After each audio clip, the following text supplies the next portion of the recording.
ಮಟ್ಟಿಗೆ ಆ ಹೆಸರು ಒಂದು ಕಾರಣಿಕ ಶಕ್ತಿ. ಭಕ್ತಿಯಿಂದ ಆ ಹೆಸರು ಕೂಗಿದ್ರೆ ಎಂತ ಸಂಕಷ್ಟಗಳು ಕ್ಷಣಾರ್ಧದಲ್ಲಿ ಪರಿಹಾರ ಸಿಗುತ್ತೆ. ದಿಕ್ಕೇ ತೋಚದಾದ ಲಕ್ಷಾಂತರ ಜನ ಮೊದಲು ಕರೆಯುವುದೇ ಆ ದೈವದ ಹೆಸರು.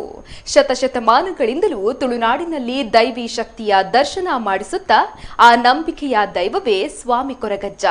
ಇದೇ ಹೊತ್ತಿನ ವಿಶೇಷ ಕಾರಣಿಕ ದೈವ ಕೊರಗಜ್ಜ. ನಾನು ಸುಮಿತ್ರಾ.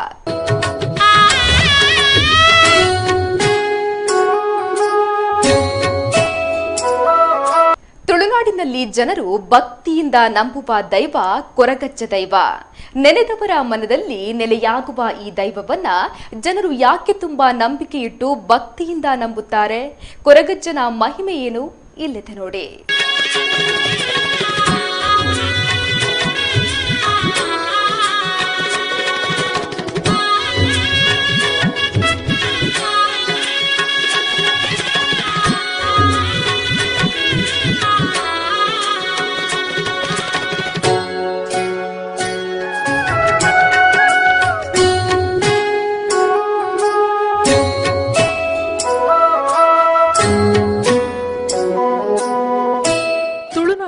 ಅದೆಷ್ಟೋ ಜನ ಇಂದಿಗೂ ತಮ್ಮ ವಸ್ತುಗಳು ಕಾಣೆಯಾದ್ರೆ ಮೊದಲು ಪೊಲೀಸ್ ಠಾಣೆಯ ಮೆಟ್ಟಿಲು ಹತ್ತುವುದಿಲ್ಲ.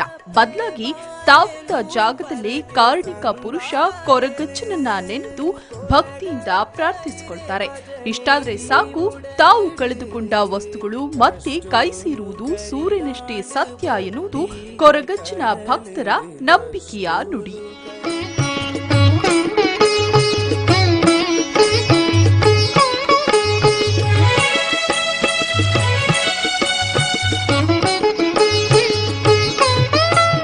ಕೈಲಾಸದಧಿಪತಿ ಸ್ವಾಮಿ ಪರಮೇಶ್ವರನ ಅವತಾರ ದೈವ ಕೊರಗಜ್ಜ. ಮಾರಿಗಿಡತುದು ಊರ್ದ ಸುಖ ಶಾಂತಿ ಕರುಣಿಸದು ಕಾಪುಲೆ ಸ್ವಾಮಿ ಕೊರಗಜ್ಜ. ಕೈಲಾಸದಧಿಪತಿ ಸ್ವಾಮಿ ಪರಮೇಶ್ವರನ ಅವತಾರ ದೈವ ಕೊರಗಜ್ಜ. ಮಾರಿಗಿಡತುದು ಊರ್ದ ಸುಖ ಶಾಂತಿ ಕರುಣಿಸದು ಕಾಪುಲೆ ಸ್ವಾಮಿ ಕೊರಗಜ್ಜ.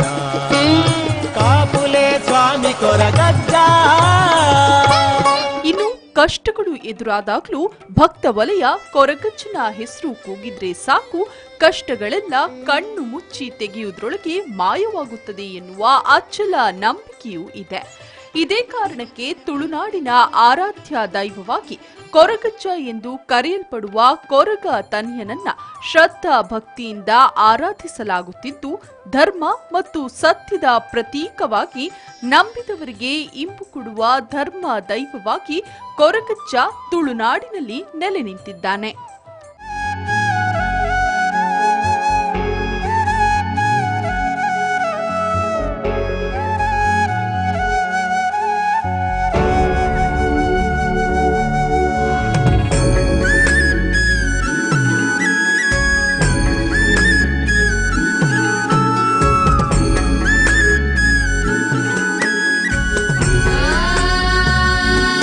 ದಕ್ಷಿಣ ಕನ್ನಡ ಹಾಗೂ ಉಡುಪಿ ಜಿಲ್ಲೆಗಳಲ್ಲಿ ಕೊರಗಜ್ಜನ ಪವಾಡಗಳು ಇಂದಿಗೂ ನಡೆಯುತ್ತಿರುವ ಅನೇಕ ಉದಾಹರಣೆಗಳು ಕಾಣಸಿಗುತ್ತೆ. ಕೊರಗಜ್ಜ ಸಮಾನತೆ ಸಾರುವ ದೈವವಾಗಿ ಎಲ್ಲಾ ಜಾತಿ ಹಾಗೂ ಧರ್ಮದ ಜನರು ಅಜ್ಜ ಎಂದು ನಂಬಿಕೊಂಡು ಬಂದಿದ್ದಾರೆ. ಎನ್ನ ಮೋಕೆದ ಸ್ವಾಮಿ ಕೊರಗಜ್ಜ, ಕುತ್ತಾರು ಪದವೊಳು ಏಳು ಕೊಪ್ಪದ ಭೂಮಿಡುದು ತಿನ್ನ ಬುಳ್ಳಿ ತುಡರು ಓ ಎನ್ನ ಮೋಕೆದ ಕೊರಗ ತನಿಯಜ್ಜ. ಸಾಮಾಜಿಕ ನ್ಯಾಯದ ಪ್ರತೀಕವಾಗಿ ಆರಾಧಿಸುವ ಕೊರಗಜ್ಜನನ್ನ ತುಳುನಾಡಿನ ಪ್ರತಿಯೊಂದು ಜಾತಿ ಧರ್ಮದ ಜನರು ನಂಬಿಕೊಂಡು ಬಂದಿದ್ದಾರೆ. ತುಳುನಾಡಿನ ದೈವಾರಾಧನೆಯ ಒಂದು ಭಾಗವಾಗಿ ಕೊರಗಜ್ಜನ ಆರಾಧನೆಯನ್ನ ಮಾಡಲಾಗುತ್ತೆ. ಕೊರಗಜ್ಜನ ಮೂಲ ಸ್ಥಾನ ಕುತ್ತಾರಿನಲ್ಲಿದ್ದರೂ ಕೂಡ ಅವಳಿ ಜಿಲ್ಲೆಗಳಾದ ಉಡುಪಿ ಹಾಗೂ ದಕ್ಷಿಣ ಕನ್ನಡ ಜಿಲ್ಲೆಯ ಬಹುತೇಕ ಕಡೆಗಳಲ್ಲಿ ನಂಬಲಾಗ್ತಾ ಇದ್ದು, ಆಚರಣೆಗಳು ಮಾತ್ರ ಸ್ಥಳದಿಂದ ಸ್ಥಳಕ್ಕೆ ಬದಲಾಗ್ತಾ ಇದೆ.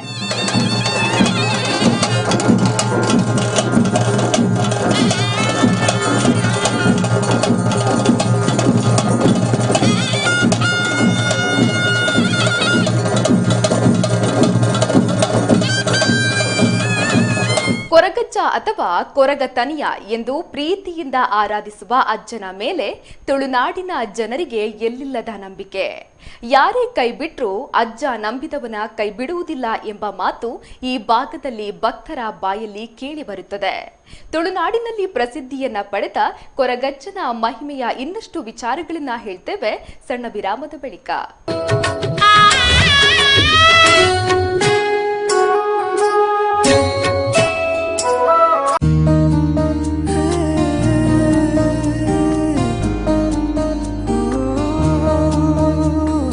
ಸಂಜೆಯ ಗಾಳಿಗೆ ಹೂ ಬಿಡುವ ಸಂಭ್ರಮದ ಕರೆದೇರಿಡುವ ಕನಸಿಗುಲಿಯುವ ಕಾತರವ ನಾ ಕಂಡೆ.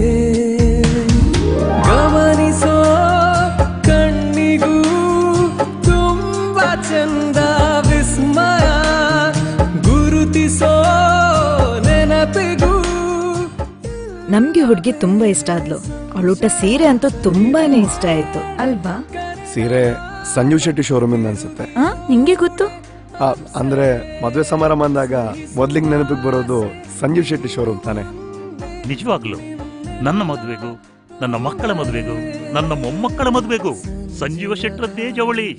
ಉತ್ತಮ ದರ್ಜೆಯ ಕಮ್ಮಿ ಬೆಲೆಗೆ ಸಿಗುವ ಬಟ್ಟೆ, ಕ್ವಾಲಿಟಿ, ವೆರೈಟಿ, ಅದ್ಭುತ. 75 ವರ್ಷಗಳಿಂದ ವಸ್ತ್ರ ಪರಂಪರೆಯಲ್ಲಿ ಗುಣಮಟ್ಟಕ್ಕೆ ಆದ್ಯತೆ ನೀಡುತ್ತಾ ಕಡಿಮೆ ಲಾಭಾಂಶ, ನಿಗದಿತ ದರದೊಂದಿಗೆ ಎಲ್ಲಾ ಪೀಳಿಗೆಯ ಗ್ರಾಹಕರ ವಿಶ್ವಾಸ ಗೆದ್ದ ಮಹಾವಸ್ತ್ರ ಮಳಿಗೆ M Sanjeeva Shetty silks and readymades, Puttur ಹಾಗೂ Mangaluru. Jayalakshmi, the bridal destination, now open at Bijay Mangaluru.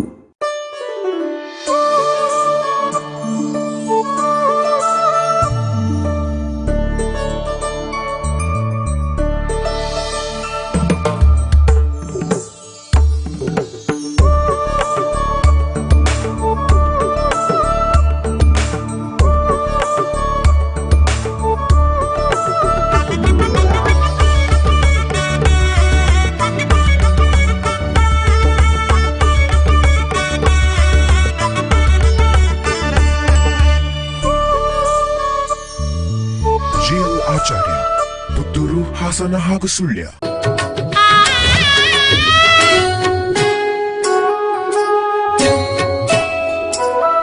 ವಿರಾಮದ ಬಳಿಕ ಮತ್ತೆ ಕಾರ್ಯಕ್ರಮಕ್ಕೆ ಸ್ವಾಗತ. ತುಳುನಾಡಿನ ಭಕ್ತರ ಮನಸ್ಸಿನಲ್ಲಿ ನೆಲೆಯಾಗಿರುವ ಕಾರಣಿಕ ದೈವ ಕೊರಗಜ್ಜ.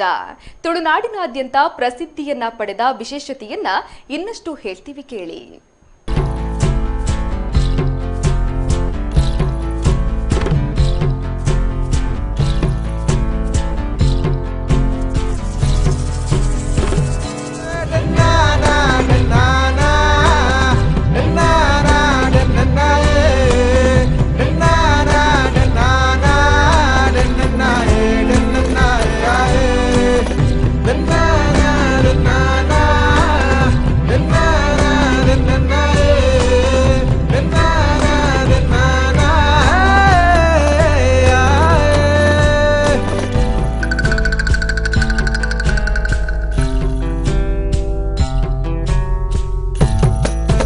ಮಾನವನ ರೂಪದಲ್ಲಿ ಇದ್ದ ಕೊರಗ ತನಿಯ ಮಾಯಾ ರೂಪವನ್ನ ಪಡೆದು ದೈವಿ ಪುರುಷನಾಗುತ್ತಾನೆಂಬ ಪ್ರತೀತಿ ಇದೆ.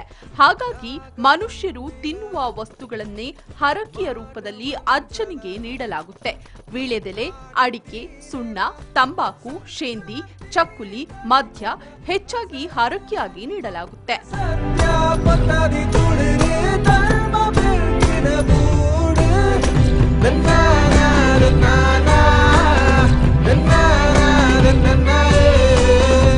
ಅಮೂಲ್ಯವಾದ ಅಥವಾ ಯಾವುದೇ ಸಣ್ಣ ವಸ್ತು ಕಳೆದು ಹೋದ್ರೂ ಅಜ್ಜನನ್ನ ಮನಸ್ಸಿನಲ್ಲಿ ನೆನೆದು ಹರಕೆಯನ್ನ ಹೇಳಿದ್ರೆ ಸಾಕು, ಆ ವಸ್ತು ಮತ್ತೆ ಕೈ ಸೇರಿದ ಅನೇಕ ಉದಾಹರಣೆಗಳು ಇದೆ ಎಂಬ ಬಲವಾದ ನಂಬಿಕೆ ಇಂದಿಗೂ ಕೂಡ ತುಳುನಾಡಿನ ಜನರಲ್ಲಿದೆ. ಯಾವುದೇ ಜಾಗದಲ್ಲಿ ನಿಂತು ಮನಸಾರೆ ಅಜ್ಜ ಎಂದು ಕರೆದ್ರೆ ನಾವಿದ್ದ ಜಾಗಕ್ಕೆ ಅಜ್ಜ ಬರುತ್ತಾನೆ ಎಂಬುದು ಭಕ್ತರ ನಂಬಿಕೆ.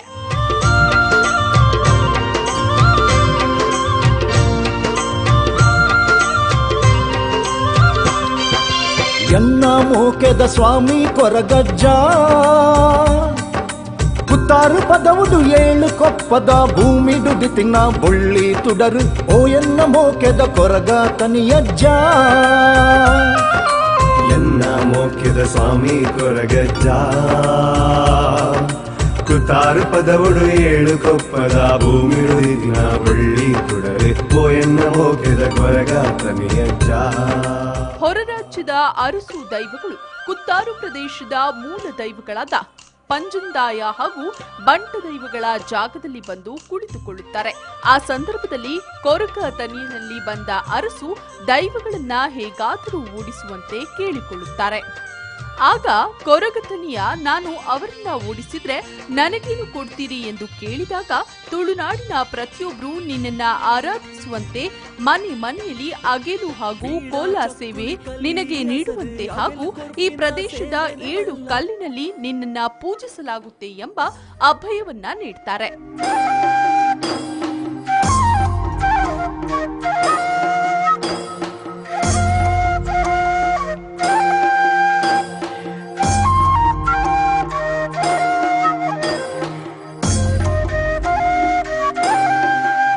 ದೈವಗಳ ಮಾತಿನ ನಂತರ ಕೊರಗತನಿಯ ಅರಸು ದೈವಗಳನ್ನ ಓಡಿಸ್ತಾರೆ. ಮುಂದೆ ಕಲ್ಲಾಪಿನಲ್ಲಿ ಡೆಕ್ಕಾರು ಕಲ್ಲು, ಬೊಳ್ಳೆಯ ಕಲ್ಲು, 300 ಗ್ರಾಮದಲ್ಲಿ ಸೋಮೇಶ್ವರ ಕಲ್ಲು, ದೇರಳಕಟ್ಟೆಯ ಕಲ್ಲು ಹಾಗೂ ಕುತ್ತಾರು ಮೂಲಸ್ಥಾನದ ಕಲ್ಲು ಸೇರಿದಂತೆ 7 ಕಡೆಗಳಲ್ಲಿ 7 ಕಲ್ಲಿನಲ್ಲಿ ಕೊರಗಜ್ಜ ದೈವವಾಗಿ ನೆಲೆಸ್ತಾನೆ. ಕೊರಗಜ್ಜನ ಭಕ್ತರು ಕುತ್ತಾರು ಅಜ್ಜನ ಕಟ್ಟೆಯ ಬಳಿ ರಾತ್ರಿ ಹೊತ್ತಿನಲ್ಲಿ ವಾಹನ ಚಲಾಯಿಸುವಾಗ ವಾಹನದ ಹೆಡ್ಲೈಟ್ ಹಾಕುವುದಿಲ್ಲ. ಇಲ್ಲಿ ಕೋಲ ನಡೆಯುವ ಸಂದರ್ಭದಲ್ಲಿ ಅಗರಬತ್ತಿಯ ಬೆಳಕು ಕೂಡ ಕಾಣಬಾರದು ಎಂಬ ನಿಯಮವಿದೆ. ಅನಾದಿ ಕಾಲದಿಂದಲೂ ಇದನ್ನ ಅನುಸರಿಸಿಕೊಂಡು ಬರಲಾಗ್ತಾ ಇದ್ದು ಅಜ್ಜನ ಬಗೆಗಿನ ಮೂಲ ಸಂಸ್ಕೃತಿಯನ್ನ ಉಳಿಸುವ ನಿಟ್ಟಿನಲ್ಲಿ ಇಂದಿಗೂ ಕೂಡ ಅಜ್ಜನ ಅಗೇಲು ಸೇವೆ ಹಾಗೂ ಕೋಲ ಸೇವೆ ನಡೆಯುವ ಸಂದರ್ಭದಲ್ಲಿ ದೀಪ ಹಚ್ಚುವಂತಿಲ್ಲ, ಯಾವುದೇ ಬೆಳಕು ಹಾಕುವಂತಿಲ್ಲ. ಈ ಭಾಗದಲ್ಲಿ ರಾತ್ರಿ ಹೊತ್ತು ಸಂಚರಿಸುವ ಬಹುತೇಕ ಎಲ್ಲಾ ವಾಹನಗಳು ಹೆಡ್ಲೈಟ್ ಒಮ್ಮೆ ಡಿಮ್ ಡಿಪ್ ಮಾಡಿ ಹೋಗ್ತಾರೆ.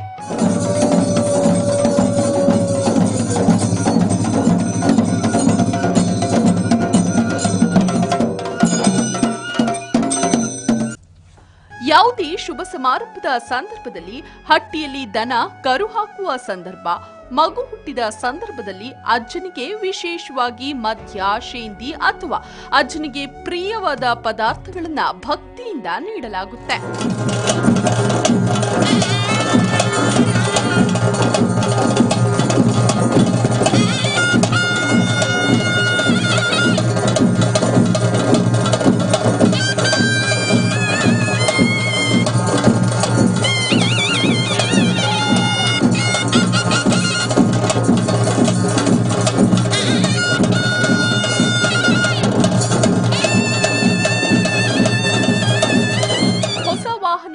ಖರೀದಿಸುವವರು ಅಜ್ಜನ ಹೆಸರನ್ನ ತಮ್ಮ ವಾಹನದಲ್ಲಿ ಸ್ವಾಮಿ ಕೊರಗಜ್ಜ ಅಂತ ಹಾಕ್ತಾರೆ. ಈ ಮೂಲಕ ಅಜ್ಜನನ್ನ ತುಳುನಾಡಿನ ಪ್ರತಿಯೊಬ್ಬರು ಭಕ್ತಿಯಿಂದ ಆರಾಧಿಸುವುದನ್ನ ಕಾಣಬಹುದು.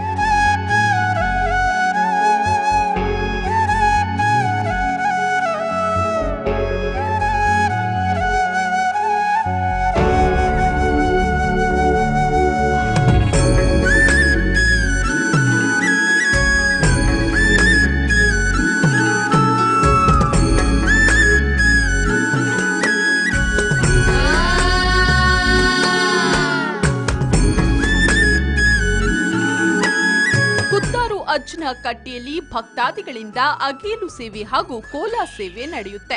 ಕುತ್ತಾರಿನಲ್ಲಿ ಅಜ್ಜನ ಕಟ್ಟೆಯಲ್ಲಿ ಮಾತ್ರವಲ್ಲದೆ ತುಳುನಾಡಿನಲ್ಲಿ ಅಜ್ಜನ ಕಟ್ಟೆ ಎಂದು ನಂಬುವಲ್ಲಿ ಹರಕೆಯ ಅಗೇಲು ಸೇವೆ ಹಾಗೂ ಕೋಲಗಳನ್ನ ನಡೆಸಲಾಗುತ್ತೆ.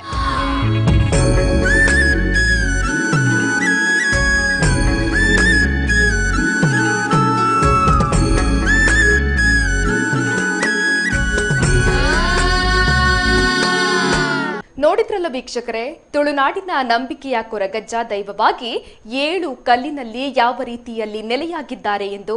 ಇನ್ನಷ್ಟು ಕೊರಗಜ್ಜನ ಕಾರಣಿಕವನ್ನ ನಿಮಗೆ ಹೇಳ್ತೀವಿ ಸಣ್ಣ ವಿರಾಮದ ಬಳಿಕ.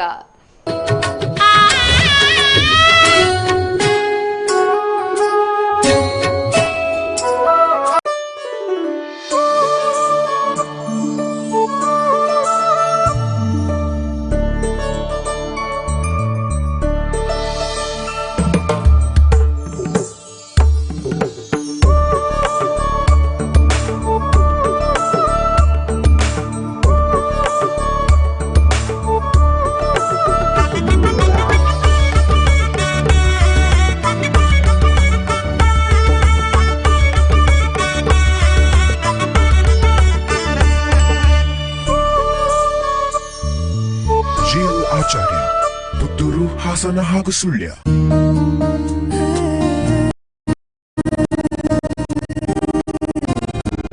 ನನ್ನ ಮದುವೆಗೂ ನನ್ನ ಮಕ್ಕಳ ಮದುವೆಗೂ ನನ್ನ ಮೊಮ್ಮಕ್ಕಳ Jayalakshmi, the bridal destination. Now open at Bijay Mangaluru.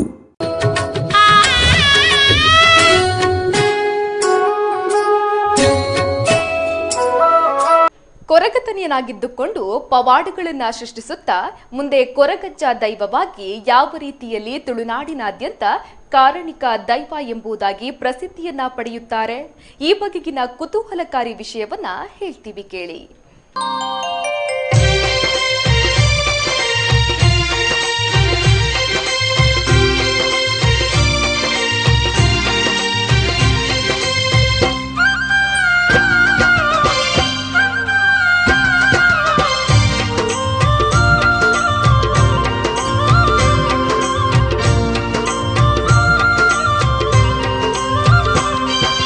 ಅಜ್ಜನಿಗೆ ಹರಕೆಯ ರೂಪದಲ್ಲಿ ನೀಡುವ ಅಗಿಲು ಸೇವೆಯಲ್ಲಿ ಹುರುಳಿ ಹಾಗೂ ಬಸಳೆಯ ಪದಾರ್ಥ, ಮೀನಿನ ಪದಾರ್ಥ, ಕೋಳಿಯ ಪದಾರ್ಥ, ಉಪ್ಪಿನಕಾಯಿಯನ್ನ ಬಾಳೆ ಎಲೆಯಲ್ಲಿ ಬಡಿಸಲಾಗುತ್ತೆ.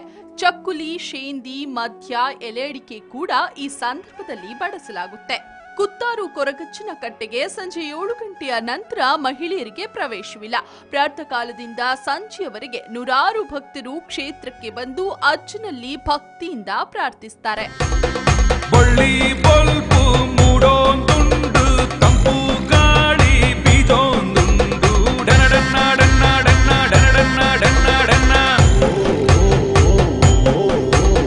ಪಣಂಬೂರಿನ ಓಡಿ ಮತ್ತು ಅಚ್ಚುಮೈರಿದಿ ಎಂಬ ದಂಪತಿಗಳಿಗೆ ಒಂದು ಗಂಡು ಮಗು ಹುಟ್ಟುತ್ತೆ. ಅವನಿಗೆ ತನಿಯ ಎಂಬ ಹೆಸರನ್ನ ಇಟ್ಟಿದ್ರು. ತನಿಯನಿಗೆ ಕೇವಲ 30 ದಿವಸ ಆಗ್ತಲೇ ಅವನ ತಂದೆ ಮತ್ತು ತಾಯಿ ವಿಧಿವಶರಾಗ್ತಾರೆ. ತನಿಯ ಅನಾಥನಾಗುತ್ತಾನೆ. ಈ ಸಂದರ್ಭದಲ್ಲಿ ದಿಕ್ಕು ದೆಸೆ ತೋಚದ ತನಿಯ ಮೈರಕ್ಕ ಬೈದಿದಿ ಮತ್ತು ಅವರ ಮಗ ಚೆನ್ನಯ್ಯರ ಬಳಿ ಬರ್ತಾನೆ. ಮೈರಕ್ಕನ ಬಳಿ ಬಂದು, ಅಮ್ಮ ನನಗೆ ಬಟ್ಟೆ ಕೊಡಿ ಎಂದು ಕೇಳುವಾಗ ಅವರು ತನ್ನ ತಲೆಯ ನೀರು ಹೀರಿಕೊಳ್ಳಲು ಕಟ್ಟಿದ ಬಟ್ಟೆಯನ್ನ ಆ ಮಗುವಿಗೆ ಕೊಟ್ಟು ಮಗುವನ್ನ ತನ್ನ ಜೊತೆ ಕರೆದುಕೊಂಡು ಹೋಗ್ತಾರೆ. ಮೈರಕ್ಕ ಶೇಂದಿ ಮಾರುವವರಾಗಿದ್ರು. ಕೆಲಸವನ್ನ ಅತ್ಯಂತ ಶ್ರದ್ಧೆಯಿಂದ ಮಾಡ್ತಾ ಇದ್ದ ತನ್ಯ ಎಷ್ಟೇ ದೊಡ್ಡ ಕೆಲಸ ಆದ್ರೂ ಕೂಡ ಅದನ್ನ ಮಾಡಿ ಮುಗಿಸ್ತಾ ಇದ್ದ. ಹೀಗಿರುವಾಗ ಒಂದು ದಿನ ತನ್ಯನ ಬಳಿ ತಂದಂತಹ ಶೇಂದಿನ ಮಂಡಿಗೆ ತುಂಬಿಸಲು ಹೇಳ್ತಾರೆ.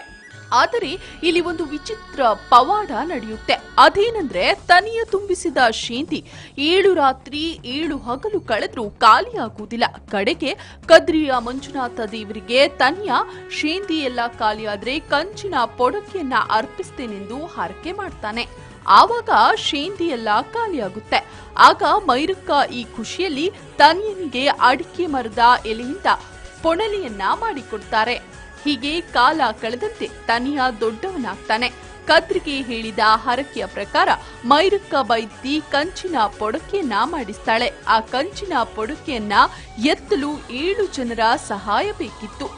ಆದರೆ ಈ ತನಿಯ 7 ಮಂದಿಯ ಊಟ, ಶೇಂದಿ, ಎಲೆ ಅಡಿಕೆಯನ್ನ ತಿಂದು ಅಷ್ಟು ಜನರು ಮಾಡುವ ಕೆಲಸವನ್ನ ಆತನೊಬ್ಬನೇ ಮಾಡ್ತಾನೆ. ಕಂಚಿನ ಪೊಡಕೆಯನ್ನ ಎತ್ತಿಕೊಂಡು ಹೋಗಿ ಕದ್ರಿ ದೇವಸ್ಥಾನದಲ್ಲಿ ಹರಕೆಯನ್ನ ತೀರಿಸ್ತಾನೆ.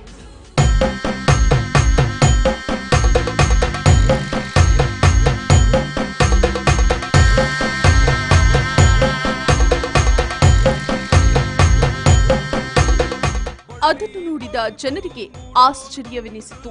ತನಿಯ ಒಬ್ಬ ಅಸಾಮಾನ್ಯ ವ್ಯಕ್ತಿ ಎಂದು ಎಲ್ಲರೂ ಮಾತನಾಡ್ತಾರೆ. ದೈವಸ್ಥಾನದ ಹೊರಗೆ ತನಿಯ ತನ್ನ ಹೆಂಡತಿಗಾಗಿ ಮಾಪಲ ಹುಳಿಯನ್ನು ತರಲು ಹೋದಂತಹ ಸಂದರ್ಭದಲ್ಲಿ ಅಲ್ಲೇ ಕಲ್ಲಾಗಿ ನೆಲೆಯುತ್ತಾನೆಂಬ ಪ್ರತೀತಿ ಇದೆ. ಕೈಲಾಸದಧಿಪತಿ ಸ್ವಾಮಿ ಪರಮೇಶ್ವರನ ಅವತಾರ ದೈವ ಕೊರಗಜ್ಜ ಮಾರಿಗಿಡತುದು ಊರ್ದ ಸುಖ ಶಾಂತಿ ಕರುಣಿಸದು ಕಾಪುಲೆ ಸ್ವಾಮಿ ಕೊರಗಜ್ಜ. ಕೈಲಾಸದಧಿಪತಿ ಸ್ವಾಮಿ ಪರಮೇಶ್ವರನ ಅವತಾರ ದೈವ ಕೊರಗಜ್ಜ ಮಾರಿಗಿಡತುದು ಊರ್ದ ಸುಖ ಶಾಂತಿ ಕರುಣಿಸದು ಕಾಪುಲೆ ಸ್ವಾಮಿ ಕೊರಗಜ್ಜ. ಹೀಗೆ ತನಿಯ ಕೊರಗಜ್ಜನಾಗಿ ತುಳುನಾಡಿನ ಶಕ್ತಿಯಾಗಿ ಮೆರೆಯುತ್ತಾನೆ ಎಂದು ಪಾಡ್ದನ ಹೇಳುತ್ತದೆ. ಇನ್ನೊಂದು ಪಾಡ್ದನದ ಪ್ರಕಾರ ಮಾಪಲ ಹುಳಿಯನ್ನ ಕೊಯ್ಯಲು ಹೋಗುವಾಗ ಬ್ರಾಹ್ಮಣರು ತನಿಯನ್ನ ಕಡಿದು ಕೊಂದರಂತೆ. ತದನಂತರ ಬ್ರಾಹ್ಮಣರಿಗೆ ದೋಷ ಕಂಡು ಬಂತಂತೆ. ಇದರಿಂದ ಭಯಗೊಂಡ ಬ್ರಾಹ್ಮಣರು ಕೊರಗಜ್ಜ ಎಂಬ ಹೆಸರಿನಲ್ಲಿ ದೈವದ ರೂಪದಲ್ಲಿ ನಂಬಿದ್ರು ಎಂಬ ಪ್ರತೀತಿ ಇದೆ. ಇವೆಲ್ಲವೂ ಪಾಡ್ದನ ಮೂಲಕ ಹೇಳಲಾಗುವ ಕಥೆಗಳಾಗಿವೆ. ಹೀಗೆ ತುಳುನಾಡಿನ ಪ್ರತಿಯೊಂದು ದೈವಗಳ ಇತಿಹಾಸವು ಅಲಿಖಿತವಾಗಿದೆ. ಎಡ್ಡೆ ಕೆಲಸಗೂ ಪಿದಡನ ಗಯಾನು ಈರೆನೆ ಸುಗಿಪುವೆ ಈರೆನೆ ನೆನಪುವೆ ಎನ್ನ ಬೆರಿಸಾಯ ಇರು ಮಲ್ತೊಂದು ಎನನ ಕಾಪರ್ ಎನನ್ ತುಂಬರು ಎನ್ನ ಬೆರಿಸಾಯ ಇರು ಮಲ್ತೊಂದು ಎನನ ಕಾಪರ್ ಎನನ್ ತುಂಬರು ಈರು ಅಭಯ ಕೊರ್ತಿನೆ ತೋ ಕೆಲಸ ಲೆಂಕ್ ಇಂಬು ಕೊರುತ್ತುಂಡು ಈರೆನ ಮೈಮೆನ ಎನ್ನ ಭಾಗ್ಯನ ಈರೆನ ಮೈಮೆನ ಎನ್ನ ಭಾಗ್ಯನ ಎನ್ನ ಕಣ್ಣ ಬೊಲ್ಪು ಈರೆನೆ ಓ ಅಜ್ಜ ಕೊರಗಜ್ಜ ಎನ್ನ ಬಾಳ್ವೆ ಭಾಗ್ಯ ಈರೆನೆ ಓ ಅಜ್ಜ ಕೊರಗಜ್ಜ ಸ್ವಾಮಿ ಕೊರಗಜ್ಜ ಸ್ವಾಮಿ ಕೊರಗಜ್ಜ.